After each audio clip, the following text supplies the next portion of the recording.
என்னோட தலைப்பு வந்து நான் என்ன கொண்டு வந்திருக்கேன் அப்படின்னா, இன்னைக்கு குடும்பத்துல கணவன் மனைவி ஆர் வளர்ந்த குழந்தைங்க யாரா இருந்தாலுமே ஒரு எமோஷனல் இன்டெலிஜென்ஸோட அந்த அந்த பேலன்ஸோட நம்ம ஃபேமிலியை ரன் பண்ணிட்டு இருக்கோமா அப்படின்ற ஒரு கொஸ்டினை ஒவ்வொருத்தரும் உங்களுக்குள்ள கேட்கறதுக்கு நான் இன்னைக்கு ஒரு தூண்டுகோலா இங்க வந்திருக்கேன். அவங்க கொஞ்சம் பார்க்கலாமா நம்ம?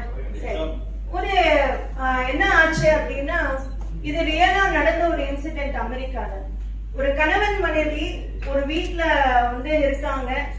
அந்த குழந்தை வந்து ஒரு 7-8 வயசு பையன். அந்த பையன் சொல்றான், நான் வந்து விளையாட போறேன், பக்கத்து வீட்டுல என் ஃப்ரெண்டு வீட்டுக்கு நான் போறேன். சரி நீ போயிட்டு வா அப்படின்னு சொல்லிட்டு அவங்க சொல்றாங்க. அப்போ அவங்க என்ன சொல்றாங்கன்னா, நீ அங்க விளையாட போறப்போ நானும் அம்மாவும் கடைக்கு போயிட்டு வந்துடுறோம் அப்படின்னோடனே, நான் ஒரு சாவி எடுத்துக்கிறேன், நீங்க போங்க அப்படின்ட்டு அவன் கிளம்பிடுறான். கிளம்பி போறான். ஆனா போன இடத்துல அவன் ஃப்ரெண்டு இல்ல. ஓகே, சோ இவன் திரும்பி வந்துடுறான்.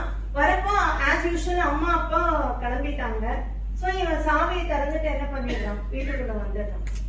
வந்து விளையாண்டு இருக்கான். கார் சத்தம் கேக்குது. அம்மா வந்துட்டாங்க, okay let me surprise them அப்படின்ட்டு இவன் நினைக்கிறான். சரி எப்படி பண்ணலாம் அப்படின்னோடனே, அங்க 4 ரூம் இருக்கு அந்த வீட்டுல. இவனோட பிளே ரூமை விட்டு இன்னொரு ரூம்ல போய் அவன் ஒளிஞ்சுக்கிறான். அவங்க அப்பா கதவை திறந்துட்டு வந்து சாமான எல்லாம் வச்சுட்டு இப்படி திரும்புறப்போ அவருக்கு ஒரு இன்ட்யூஷன் என்ன சொல்லுதுன்னா, யாரோ வீட்டுக்குள்ள இருக்காங்க அப்படின்னு. உடனே சத்தம் வேற கொஞ்சம் கேக்குது. ஒய்ஃப்ட்ட சொல்றான், பேசாத கம்முன்னு இருன்னு. தான் ரூம்ல போய் ஒரு ரிவால்வர் இருக்கு, அவரோட சொந்த. அங்கெல்லாம் கன் வந்து லைசன்ஸ் கன் உண்டு. அந்த கன்னை எடுத்துட்டு அவர் அப்படியே ஒவ்வொரு ரூமா வர்றாரு. கரெக்டா அந்த பையன் இருக்கிற ரூமுக்கு வரப்போ அந்த பையன் என்ன பண்றான், ஹோ அப்படிங்கிறான். பாக்குறாரு, தான் பையன்னு தெரியுது, பையன் பயமுடுத்துறான்னு தெரியுது. எப்படின்னு தெரியாது, அந்த குண்டு பாஞ்சு அந்த குழந்தை இறந்துருச்சு.